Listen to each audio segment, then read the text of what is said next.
Crash Course Live is presented by Smash It Demolition Derby, who host Bash for Cash, Blizzard Bash, and Capital City Carnage. Online at smashitderby.com.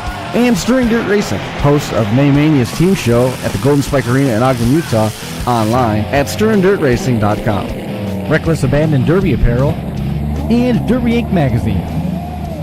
This is the Crash Course Demolition Derby podcast, recorded live at the FingerLakes1.com studios in downtown Seneca Falls, New York. And now your host, Chris Marquardt. Good afternoon, good evening, and welcome to this edition of the Crash Course Demolition Derby podcast as we click off number 383. Here this evening, going to be talking a little bit about the battle at Daytona Beach. Also going to be diving in a little bit to all of the happenings that are going to be tied to the new look 2022 Unified Point Series. A little bit of a new point structure going together for it. We're going to be talking with Mark Elliott probably at the bottom of the hour.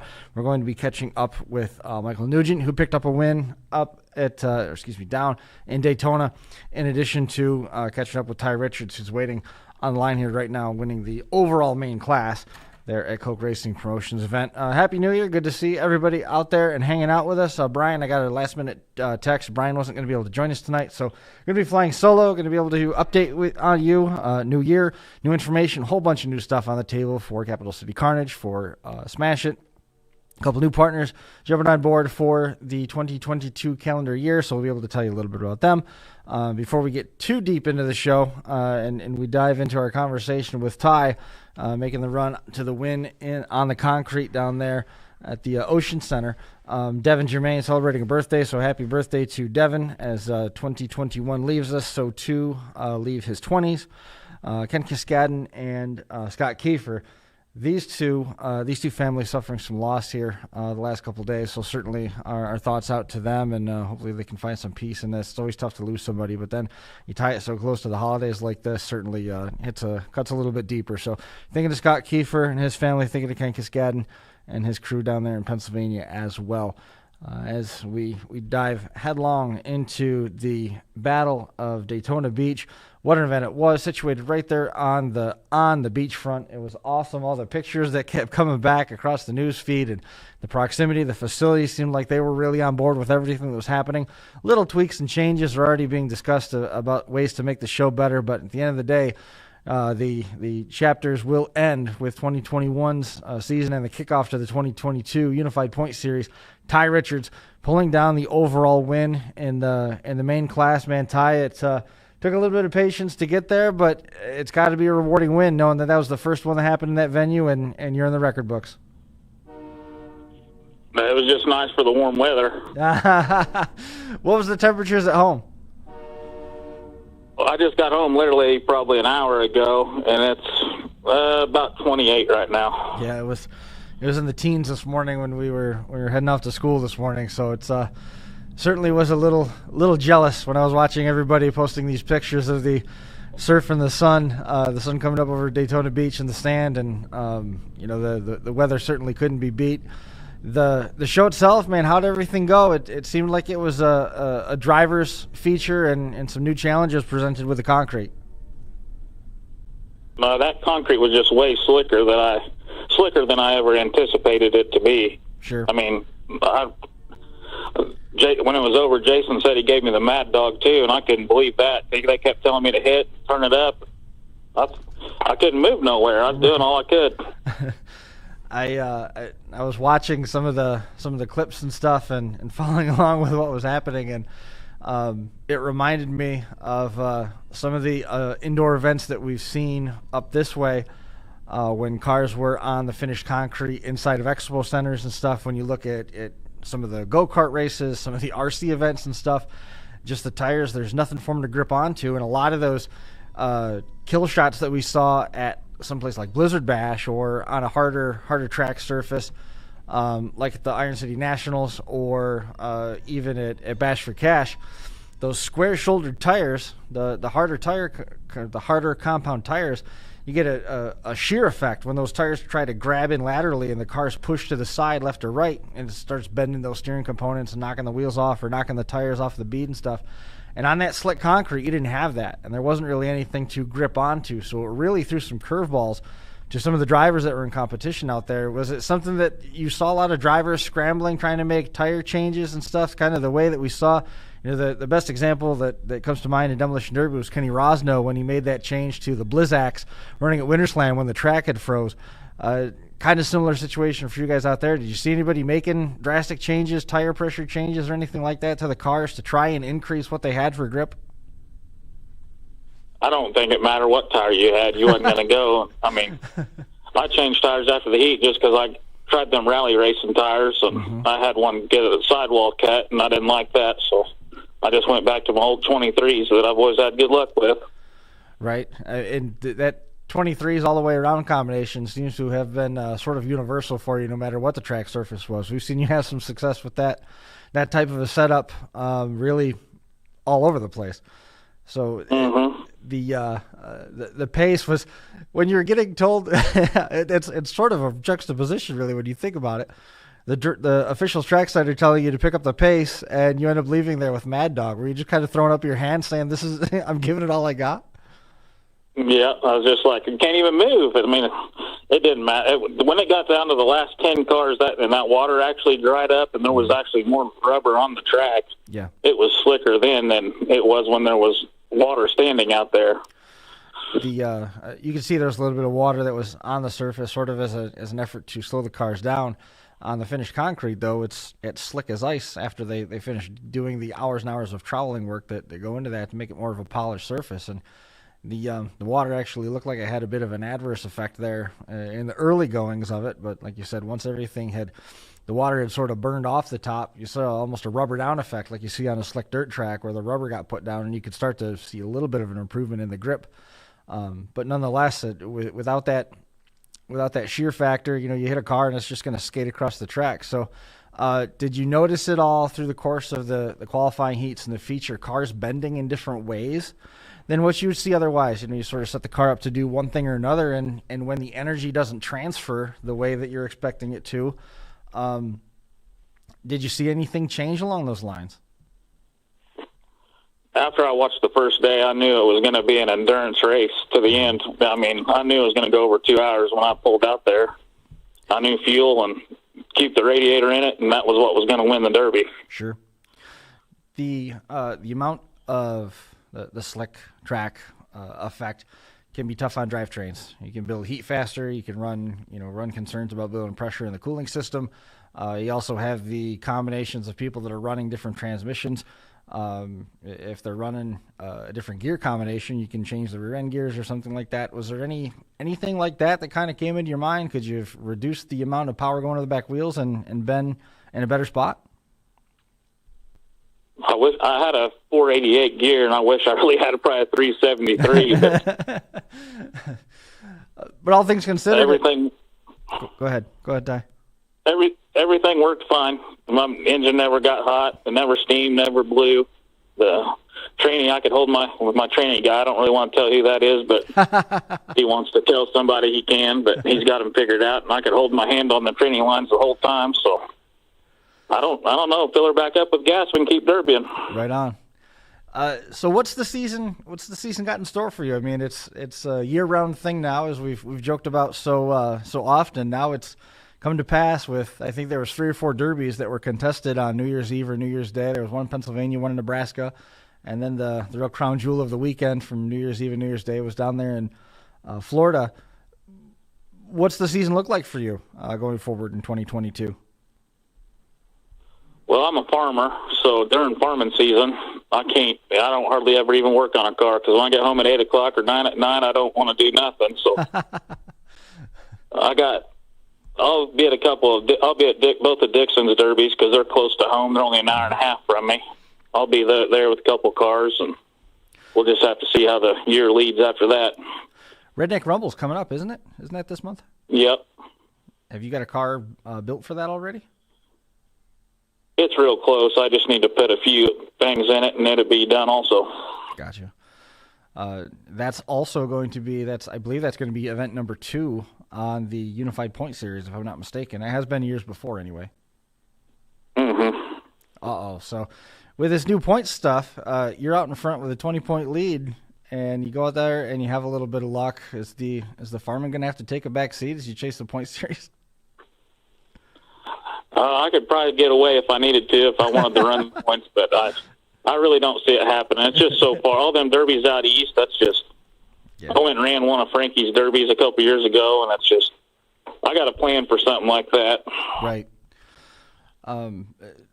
Overall experience, though, I mean, it seemed like everybody seemed to have left Daytona happy. It seemed like the tech inspection process went pretty smooth. The facilities seemed like they were pretty happy with what you do for a living and with the way that the calendar falls. This thing happens again next year. Is it something that you're going to make the trip out to? Oh, yeah. When I told my wife, they signed up for it last year. They was going to have it last year, and COVID canceled it. Right. But when I told her, she was all excited. She loved it. We actually left this year the day after Christmas, and we spent all week down there this week before the Derby, and then slowly made our way home yesterday, and I just got home just a little bit ago, so that makes her happy, and she don't complain as much whenever she gets to do what she wants to do. Couldn't get that registration filled out fast enough, huh? Exactly. She didn't have no trouble sending the PayPal in. Well, that's awesome. Not the only version of that story that we've heard. A lot of people making the trip down and trying to make a bit more of a vacation out of it. And it seemed like the schedule that Coke Racing Promotions put out there, especially for qualifying night, so they got everybody done and out of there in time for the ball drop, so they could take in some of those New Year's Eve festivities. It seemed to work out pretty well overall. Oh yeah, we had a great time. Is there anybody else that you wanted to make mention of? Anything that we might have missed out on the Derby itself? No, not really. I mean, the facility was awesome. They work on the ventilation a little bit and figure that track out just a little bit so it's not a 3-hour feature, because right. I was flat wore out when that was over. I couldn't even get out of my car. My legs were numb and asleep. It was awful. And how far was the drive home total? It was on the map. If you look on maps, it's 900 miles and 13 hours, but it takes a lot longer than that. Sure. That traffic in the south, everybody going north, and we wanted to leave, was awful.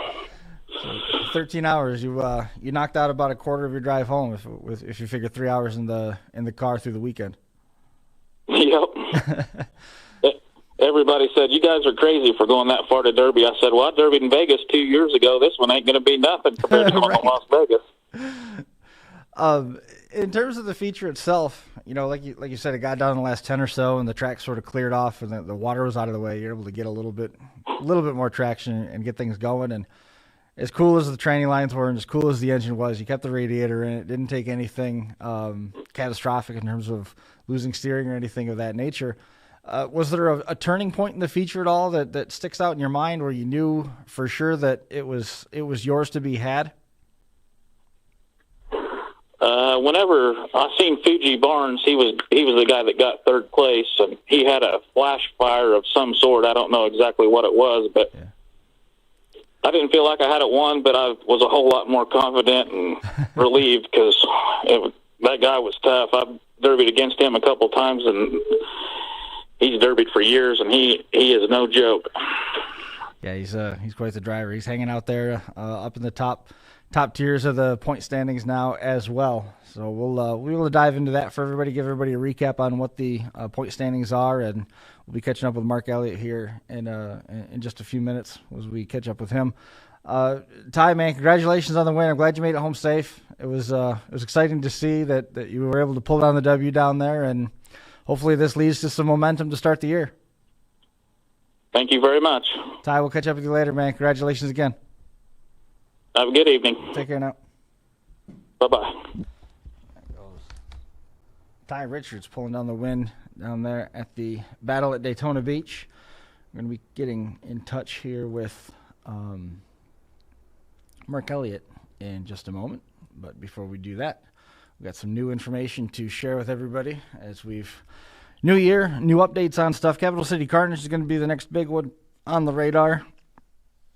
Out there in Topeka, March 3rd, 4th, and 5th, 2022, CapitalCityCarnage.com for the details. Limited weld street stock, paying $10,000 to win. Weld compacts, Two-man extreme class, front-wheel drive hobos, front-wheel drive minivan hobo, front-wheel drive youth hobo, $2,500 to win, each of those paying the top 4. March 3rd is the limited weld and street stock weld heat draws, and then at 7 o'clock on March the 4th is limited weld and street stock heats. Front-wheel drive hobo is going to cap that program. And then March 5th is the double program at 10 a.m. Limited weld and street stock weld consies, front-wheel drive youth class, and the weld compacts. And then on March 5th at 7 o'clock, the second leg of the doubleheader, two-man extreme class, front-wheel drive van hobo stock will be on the track. The limited weld feature and the street stock weld feature to cap the night. Again, both limited weld and street stock weld paying $10,000 to win. Online, CapitalCityCarnage.com. The Bash for Cash, that's going to be coming up. It'll be here before you know it. Online, SmashItDerby.com. May 27th through the 29th, 2022 at the Ross County Fairgrounds in Chillicothe, Ohio.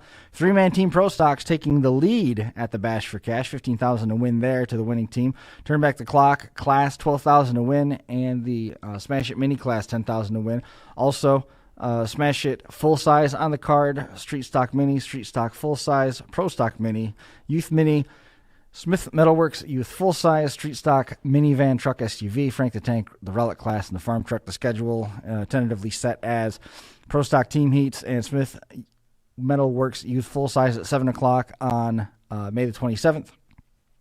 Turn Back the Clock Heats, Pro Stock Team Constant, Youth Mini, Street Stock Mini, the Van Mini Truck SUV Heat, Street Stock Full Size, Frank the Tank, and Smash It Mini all on the program for the 28th, and then Championship Sunday is going to be May the 29th.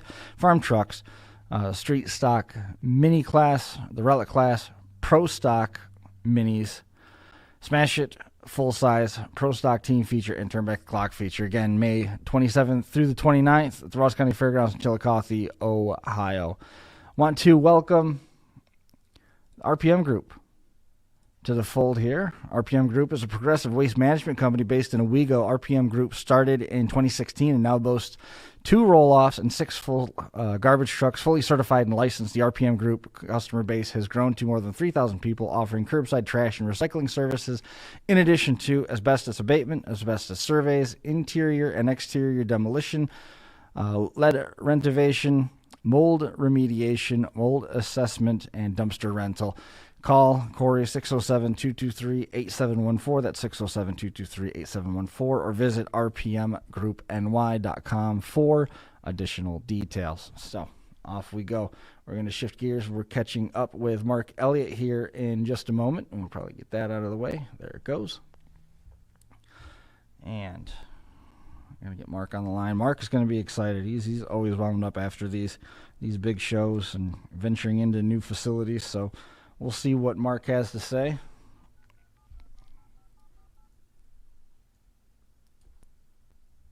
Rob Oswalt checking in. Frankie Guy checking in. Alex Vasco, he was down there in Florida as well. So we should be getting Mark on the line here in just a moment. Hopefully. Could be just kidding.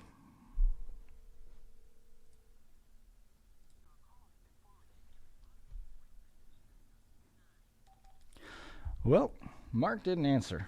Hopefully Mark is right close to the Facebook Messenger and we can be able to get Mark on. While we do that, we can take a moment to interlude here briefly and tell you a little bit about Jeffy's Fab Farm.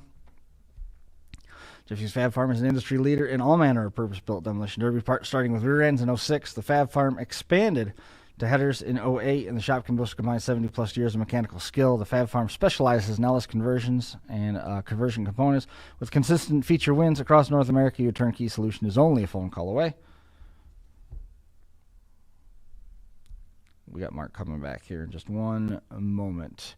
Make sure you jump online, ask about the multi-fit shifter options. You'll also find fuel and air parts, suspension and transmission items, steering components, pedal switches, and gauges if you need it.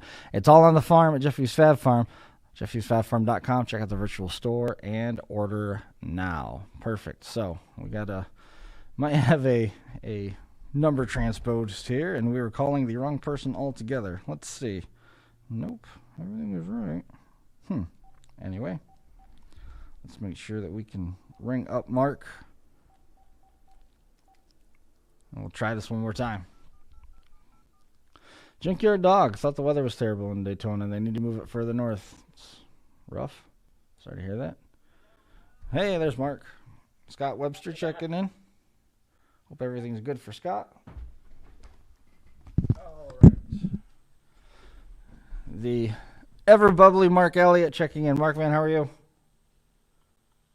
I am fantastic, Chris. How are you doing? Happy New Year. Happy New Year.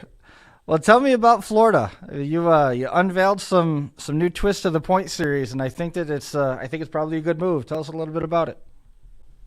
I hope you can feel my smile through the phone right now. Now, before I forget, I always got to pause and go where my mind's at. So, okay. I just broke in on you and Ty's conversation, and I enjoyed the tail end of that. So I don't know what was said before I got in there, but let me break it down for you.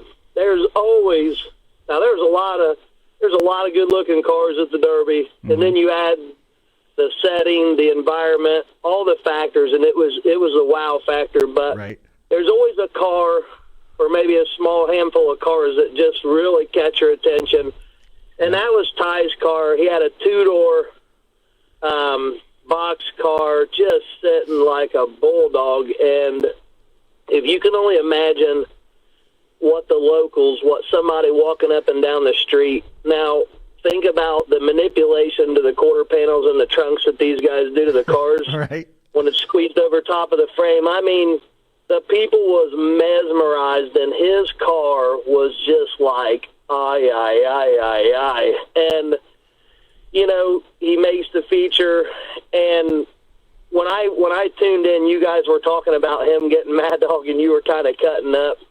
Listen, so think about Tony Godwin, Daryl Muldoon, that entire group. I mean, they had a whole slew of people from the Portland, Indiana area. And then you had Southern Illinois. So I can't speak for everybody, but, you know, I got a few different scenarios going through my mind, and right off the rip, man, Ty starts getting it on with a few guys, and he never lifted off that gas. He talked about the engine not getting hot and how everything ran flawless. Bravo, because, Chris, I'm telling you, he ran the piss out of that car. He was in battles with 2 and 3 guys at one time right off the rip, and it never really ended. And, you know, towards the end, he talked about when the soap and water was gone and the rubber was on the track, it really did make it worse. And I kept telling the crew, like, those guys are running the crap out of their cars. I mean, they're running the crap out of them. But, you know, they could only get so many places. But when it got down to him and Corey Buddy, and there's a little bit of history there, so that made it even more interesting.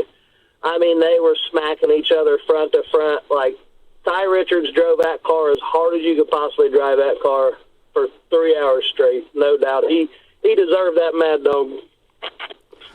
Well, tell me a little bit about the rest of the show. I know we've got a couple winners here to make mention of. Michael Nugent coming up with the win in the 70s class. We're going to be talking with him a little bit later on. Dalton Lee Winterroud coming up with a win, and I think that was in the mini class. And then Dennis Hogan and J.D. Lorien, they picked up a win in the 2-man extreme class. So certainly a lot of different variety to work through the course of the weekend. It was really neat seeing the pictures of the cars sort of out on the boulevard, the cars being teched out there on the boardwalk, if you will, right there in front of the Ocean Center. It made for some great photo opportunities, and some of the locals to get a bit of an education that was this ain't the demolition derby that you're probably thinking that you're used to. Yeah. So you mentioned so Dalton Winterroud. I actually worked for him at M40 Speedway in Michigan last February. He was wanting to get into the point series. There just wasn't good alignment, but I did work for him, so there was a relationship there, and I know that he has a lot of success around that area, around the Jones, Michigan area. He's actually from South Bend, Indiana. Well, it came down to him and Mason Stacy. Hey, that heat was stacked. There was there was 20-plus cars in that heat, and he came up to me after the Derby. He's like, I just wanted to come over and because I had already congratulated him. He said, I just wanted to come over and make sure that you told Mason Stacy that he is a hell of a driver. He was so impressed with old 15-year-old Mason, but they battled it out, and Dalton got the win, so that was pretty cool. And then you mentioned Michael Nugent.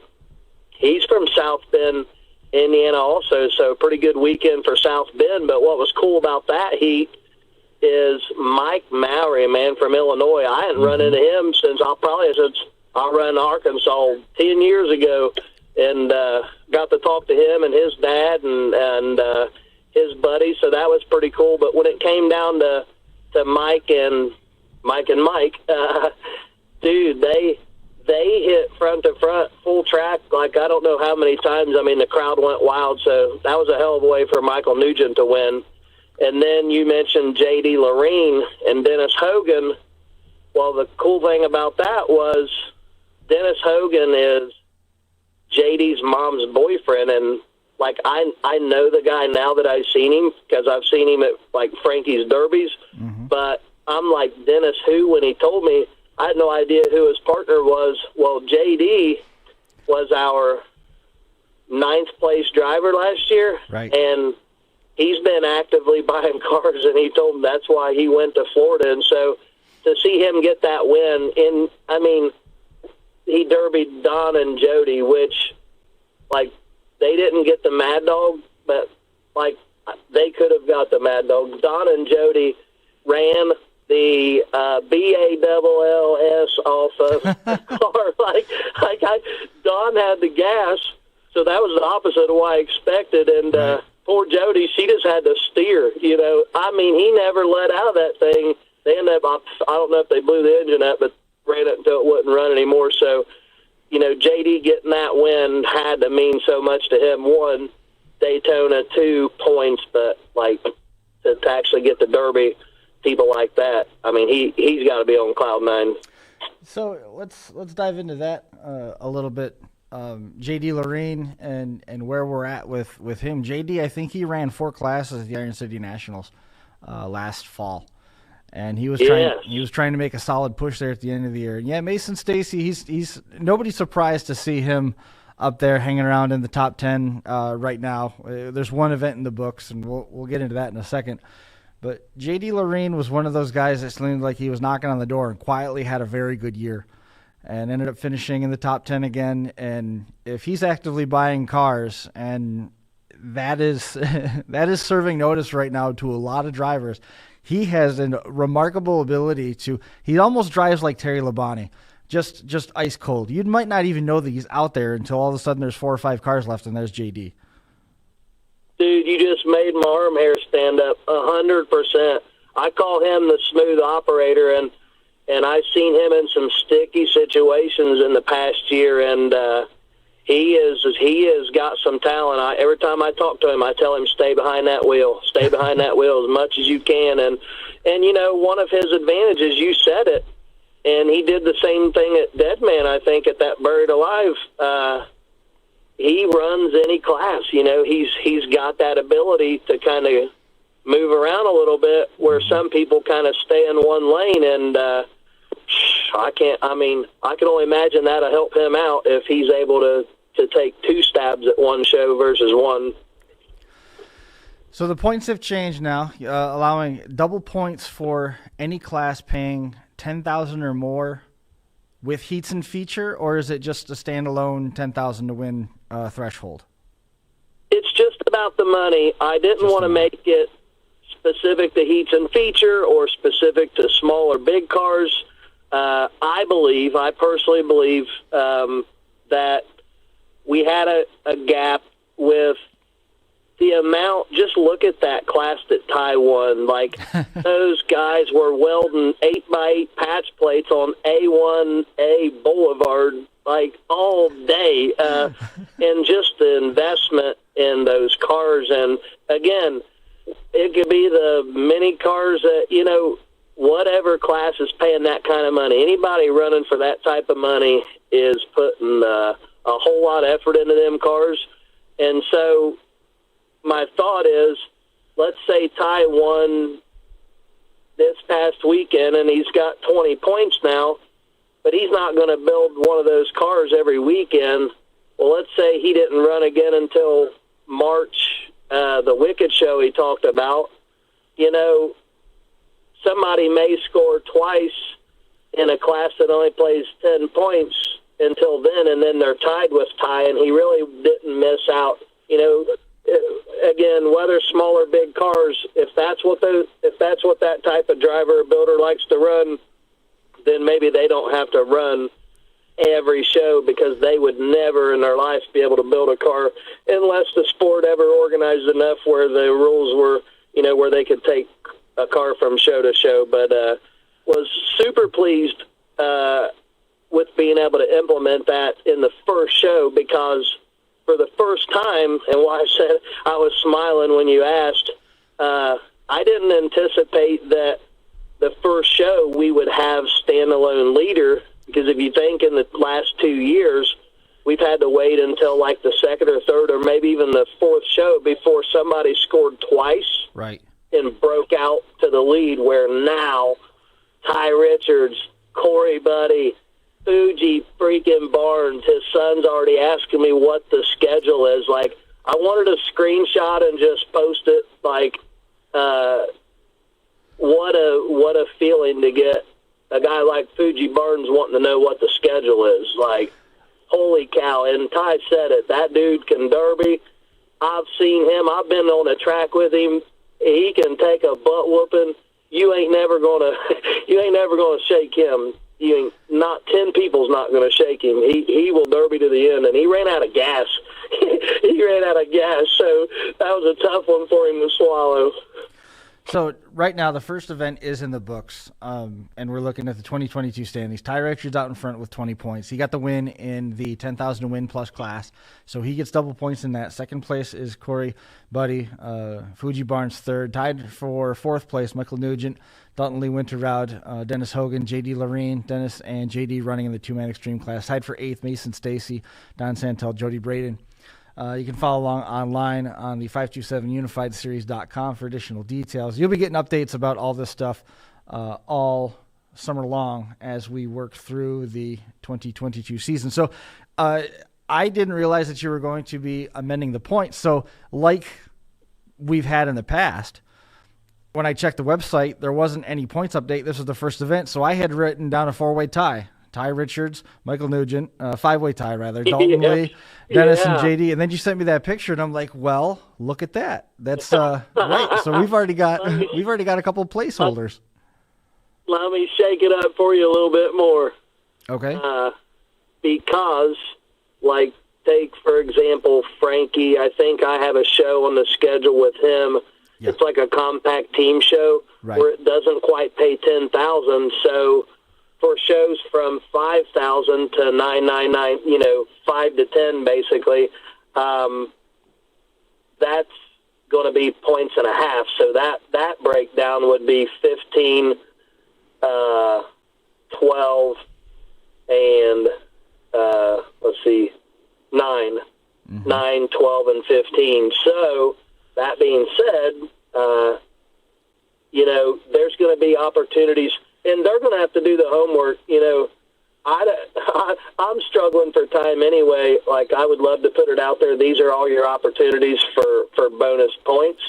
But, those guys do enough homework. They'll figure out who's paying what and where. And, if anybody's doing their homework, they'll figure out where there's opportunities to make up a little extra ground. So you can still only score once per event. So we had derbies on the 31st and the 1st. You could only score in a feature, and you can only score one time through the course of an event. So somebody running at Bash for Cash, for example, can't score on Saturday and score on Sunday. You can only score your best points from the course of a weekend still. Yeah, that's correct, and that's a good question, but that is correct. And that's on the ideas list. I'm not ready to go there yet. Originally, my thought was county fair guys would clean up. They would run every class, and, maybe one day. I don't know. I think it would kill it. And I think it would kill it because you're going to put all the pressure on these drivers to make all these other support classes too. I think right now it's kind of interesting because you could get somebody who might enter like let's take for example Redneck Rumble coming up here. That's event number 2 for the Unified Point Series, correct? Yes. That's event number 2. So they could enter theoretically. They could enter the main class, and then they could also bring a minivan. So if things don't go right in the main class, they're not in the running for the double points, but they can still bank something if they can run well in the minivans. And I think that's where this is really going to be beneficial to promoters and to the quality of the shows, because you're going to get some of these really, really skilled drivers as the top point crew starts to come to the top of the cream rises to the top. If we want to just go quickly cliche, as the cream rises to the top later through the summer, these other shows are going to see maybe some drivers trying to cherry pick. Maybe it's easier to get 2 or 3 10-point shows in a row as you're running through the course of your county fair season than it is to build the heavy cart and go run for the 10 grand. Is the pie going to be sweeter when you bring the ring home and the big check in December, or is it going to be better to fund your derby habit now? So it's really, I think that's probably the safer way to go for the longevity of the series. If you have somebody that's going to be able to score multiple times through the course of the weekend, you could potentially have a championship wrapped up in September or October, and you still have multiple derbies to go, and that kills it for everybody. Yeah, no, that's a great point. So, yeah, again, there's a lot of stuff on the ideas list, that being one thing that I'm not ready to go that route yet. But, no, that's a great point, and holy cow, like so you got my mind spinning. So you brought Sturgis up. The one class, just to throw a bone out there, I think it's the metric DP is how it's worded for Wicked. That class pays $5,000. You know, that's a 15-12-9er.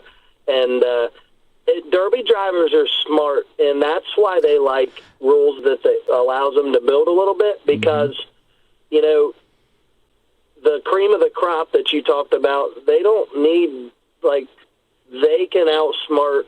They can build cars. They don't have to just plate cars. Like they can place patch plates specific to their liking and maybe feel like they've got an advantage. So, you know, kind of the home run for me is to see a guy like Mason Stacy, or just not to pick on him, but the first thing to come to my mind is somebody like that would normally be running in the 10-point classes, the normal classes, to see him elevate himself into a bigger class and have success. Like, I just love watching people do great things, and I would love to see drivers elevate up.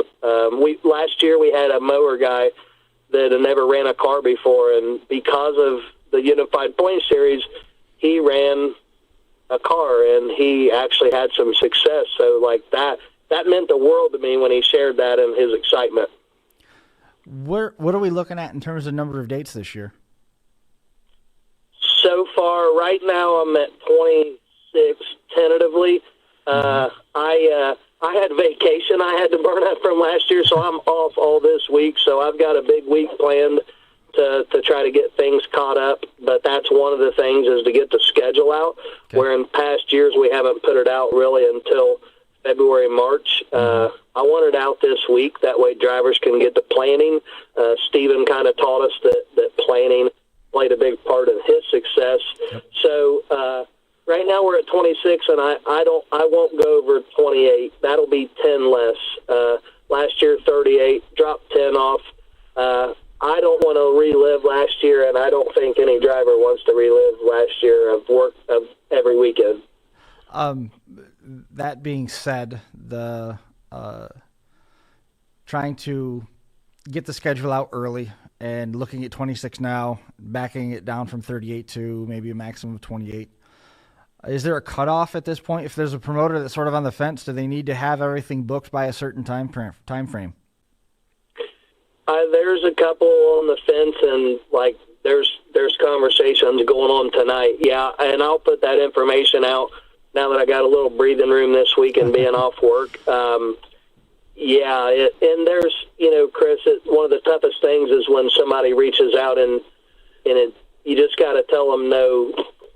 And maybe it's just because you don't know the person, and so then I kind of put them on my homework list to kind of check them out and see if maybe they would be a good fit for the future. But right now, there's probably not going to be anybody new that would get in. I could close it right now, honestly, at 26 and be okay, but I got a couple unfinished conversations going. In February, we have a new one that we had talked to last year, and we didn't allow anything last year, but we gave them a chance this year, so it's Carolina Promotions, and in February we'll be at the Blue Ridge Bash, so that'll be interesting. Something new. And then March, Wicked moved their Urban Destruction that's typically the first week of May.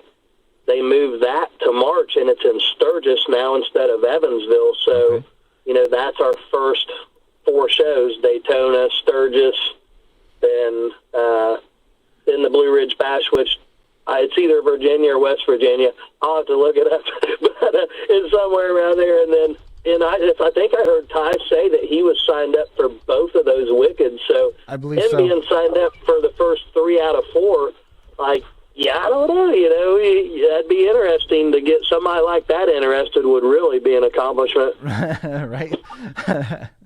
I think the whole thing is cool. I really do. It's neat, and it's coming into its own now. This is the start of year number 3. I like the move with the points, and in the effort to keep the virtual unified point series true to what is happening in the real world.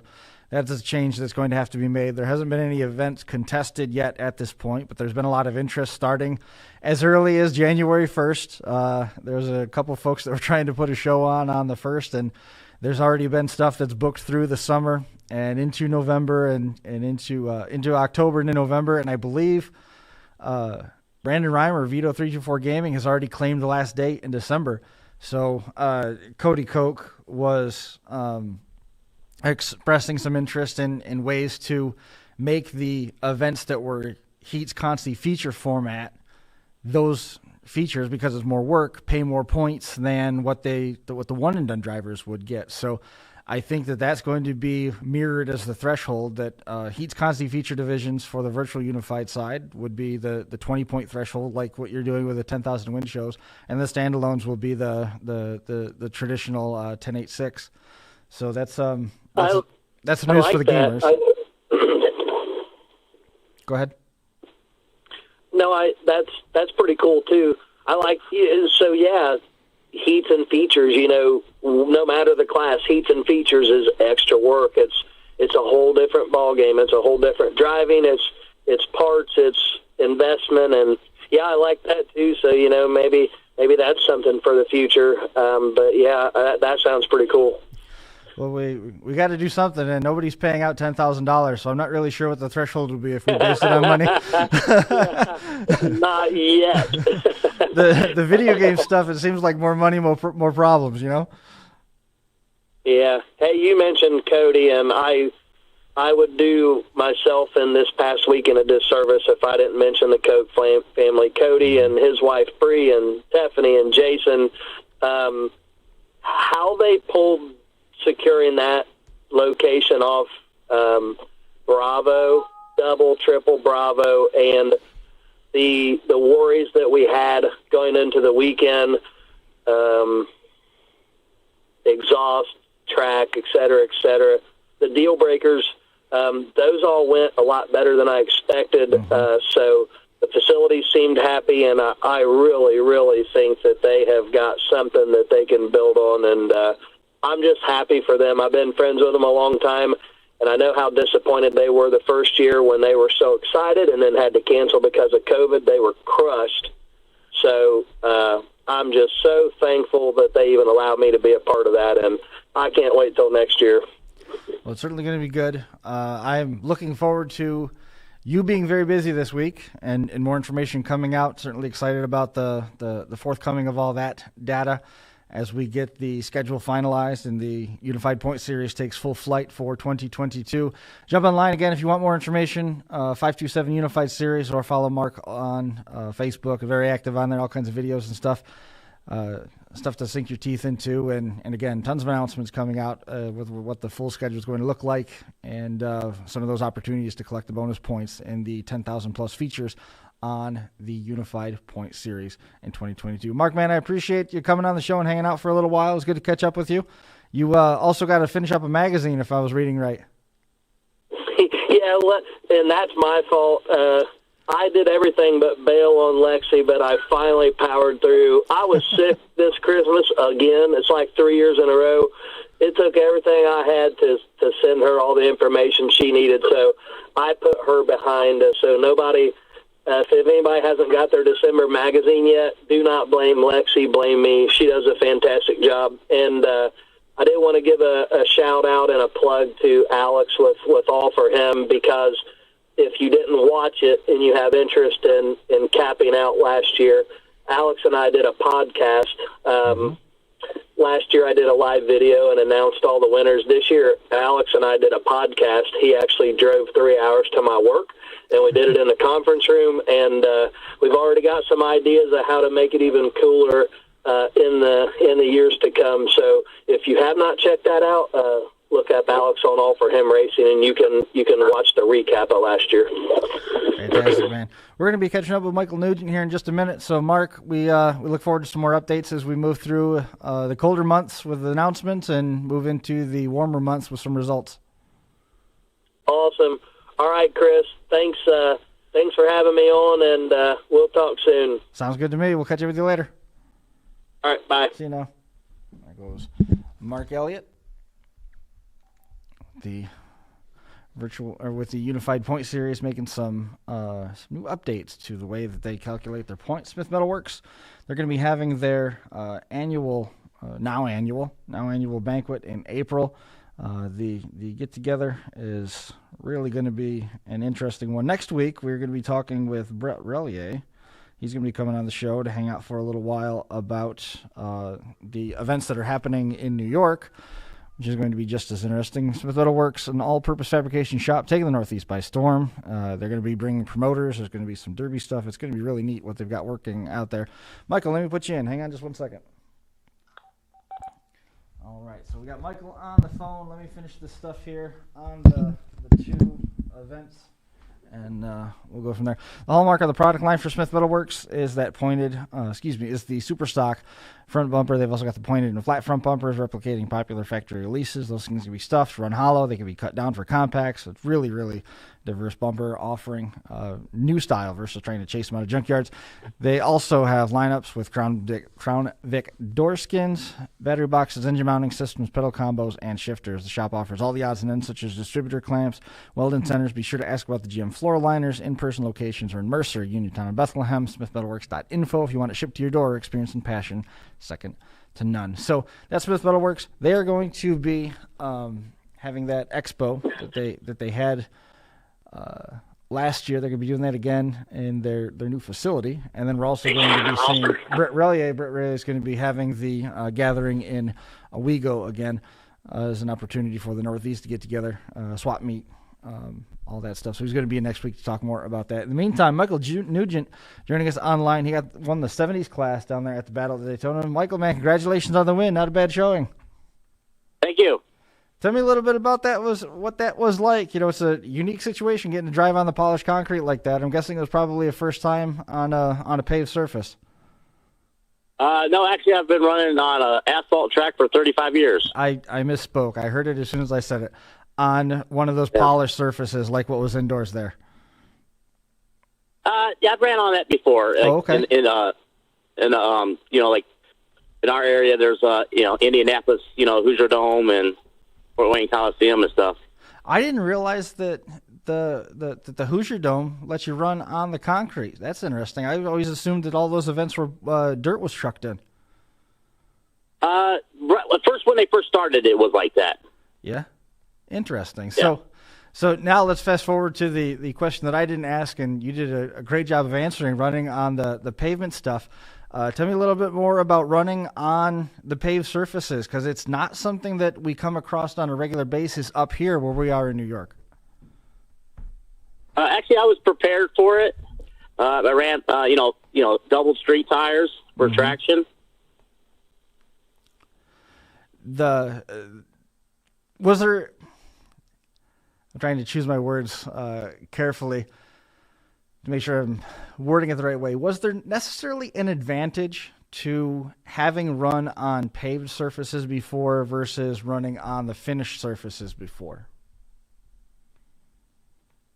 For me, it was an advantage because I knew what I needed to, accomplish to have traction.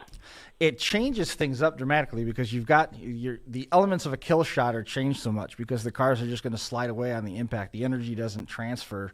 So is there necessarily a way that you can make a car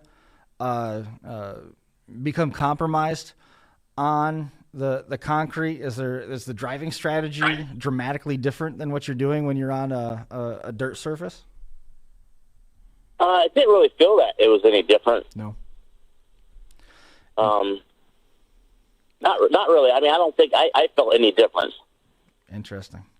We were talking with Ty a little bit earlier, and Ty was saying that he had a little bit more gear than he wanted. He wanted to run something down in the 370, so maybe he wasn't getting as much wheel spin and to be able to slow the rear end down while still maximizing the amount of power that he was putting into the track.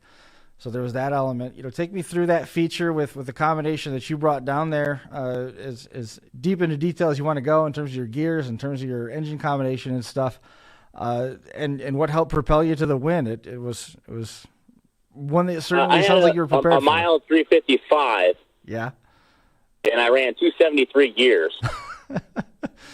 Yeah, it's a far cry from the 488s, isn't it? Yeah. I didn't want to have a whole lot of tires spinning.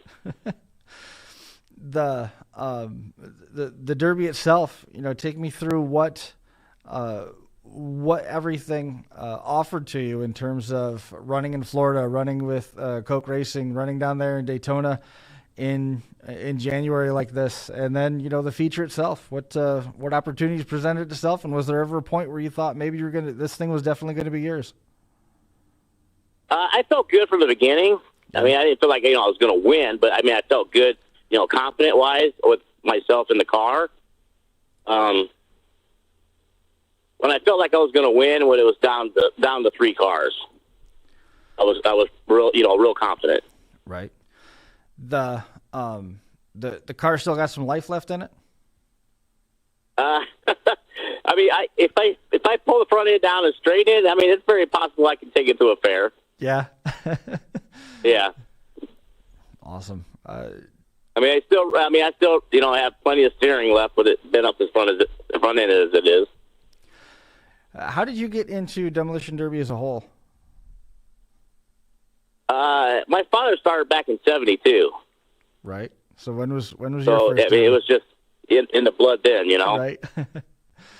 Well, I think that's probably more common than even what people might think, that becomes a family rite of passage, so to say, where you gotta do it. It's no choice. But at the same time, it's one of those cases like when we talked with Steven Sickles. He said that everything is it might be a rite of passage, but everything is earned, nothing is given. Did you get a lot of tips and tricks as you were coming up and learning the ropes, or was it all just on your own? At the beginning, no. You had to earn all that. Nobody would tell you anything. It was all, everything was secret. If anybody did something, it was a secret. Right. So you had to learn it. Scott Kiefer checking in here on the live chat. Scott, man, enduring a little bit of loss, and we're certainly thinking of Scott over there. Justin Hatch checking in as well. Tony Godwin, he was out there. He was one of the drivers that was out there in Daytona as well. And Tom Schultz checking in as well. Is this something that you're going to be, as long as they continue to have this, is this something you're going to continue to make the trek down to Florida for? I'm already thinking about it. For next year, I would definitely come back down. I like the sounds of that. On the flip side of things, in terms of the point series, right now you are sitting up there in, you're not too bad of a spot, having won that. Puts you in a four-way tie for fourth place right now, and you're only 10 points off of the lead. Is the series as a whole something that you might pursue? I never really thought about it. I guess when I get back home, and actually think about it, maybe things could change. I would, but as of right now, probably not. It's one of those cases where it's like the dirt track classes, whether it's street stock or whether it's modifieds or whatever you might have. You go try a bunch of different tracks early on, and it seems like the one that you end up sitting the best in points is how you make the decision on where you want to go. With Sturgis right around the corner, and then going back to Sturgis again for the 4th event in March, there's a couple opportunities to sort of separate yourself from the pack. Is the old iron something that you're prone to build, or would you rather build stuff that's compact and more plentiful? I grew up with the old iron, so I mean, I would prefer that. Yeah. That's my cup of tea. Mm-hmm. Well, I mean, I feel the most comfortable. and it's easy enough to just pull this one down, right? Just buff it out; it'll be ready to go. Yeah, there you go. Yeah. Awesome. What was your first derby car? 72 Chevy wagon. It's not a bad one to start in. Yeah, I mean, I started in the 80s, so. Okay. So. Yeah, that's all it was wagons back then. Right. It's a much different world back then than it was this time. When you ran that car, how was the results? Well, the results was I didn't even make it to the feature. And that was the result. And after you ran it one time, did it go right to the scrapper? Honestly, after the first run, yes. Yeah. The first run was a beating. Oh, I was kind of envisioning one of those situations where somebody runs a wagon for the first time, it doesn't go right, and with a little bit of work you could run it again. But wagons were laying all over the place in 1980, so you just run it to the crusher. Yeah. Honestly, yeah, you could pick them up for free back then. Right. Yeah, we have some just amazing old time derby guys that tell stories about how the car wasn't running right, and probably all it needed was, maybe adjust some valves or put a new set of plugs in or something like that. And instead of messing around with it, because those cars were laying all over the place, you got it for $50. Who cared? They just drove it to the scrapyard, and away it went. Still had the pointy bumpers on the front, and think about the money that you just threw into the car squisher just because it didn't run right. It was such a different time back then. Yeah, I mean, nowadays you're thinking, man, I wish I never had done that, but it's too late now. But yeah, all the bumpers and the good cars that got scrapped that nowadays are gold. Can't live in the past, I suppose, though. Yeah.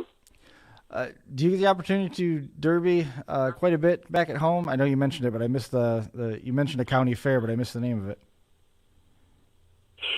Back home, yeah, there's a lot of derbies within an hour from my home. You able to hit all those?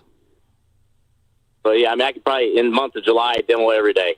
That's awesome. Good for you. Good for you. Well, is there anybody that you want to make mention of that helped get you down there and helped continue your path to success down there at the battle at Daytona Beach? There's a list of people. It took a lot of people for me to make it down there this weekend. Well, you're welcome to mention them, but at risk of forgetting anybody, you're welcome to just say thanks to everybody. That is entirely up to you. I'll give you the time if you got the list. Yeah, I mean, I like to say thanks to everybody because there's so many people. I mean, Don and Kyle Hyder, helped me out with a whole lot of parts and engine that I needed. My son Chad Nugent, with the car. My wife, there's so many people that I could mention, and that'd probably take me an hour to do. Has Chad officially been hired as your publicist now? Apparently. Awesome. He's telling me what to do nowadays. Fantastic. Well, man, it was great to catch up with you for a few minutes. Congratulations again on the win down there, and hopefully, hopefully this season we get some more success, and maybe we'll be talking again. All right, thank you. Take care now, Michael. See you later. All right. Bye. There goes Michael Nugent wrapping things up here on episode number, I believe this was episode number 383. if I'm not mistaken. But that should cover everything that we were planning to get to. Again, we're going to be back here again next Monday. We're going to be talking a little bit about some of the expos that are coming up here early in the season. We'll be talking with Brett Relier. Hopefully we'll be able to get Casey Smith to hang out with us for a few minutes, as well as more developments have come along the lines for Casey's event. So it's looking very good all the way around. We appreciate everybody tuning in. Thanks so much to the guests tonight. Mark Elliott, he was traveling. Ty Richards, he was traveling as well. Certainly not an easy trip down to Florida, but it makes it a whole lot easier when you're driving down to sunny weather versus the snowflakes that we were looking at out here. Once again, make sure you jump online, check out the Unified Point Series, 527 Unified Series. There's going to be announcements coming out all week long about that. That is going to do it for us here at the North Park Building at Academy Square. We are all done with this one. We will see everybody back here again next week.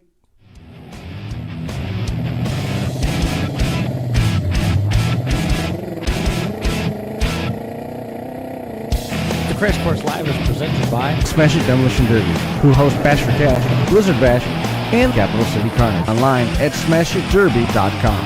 And Stirring Dirt Racing, hosts of Maymania's team show at the Golden Spike Arena in Ogden, Utah. Online at stirringdirtracing.com. Reckless Abandon Derby Apparel, and Derby Inc. Magazine. This is the Crash Course Demolition Derby podcast, recorded live at the FingerLakes1.com studios in downtown Seneca Falls, New York.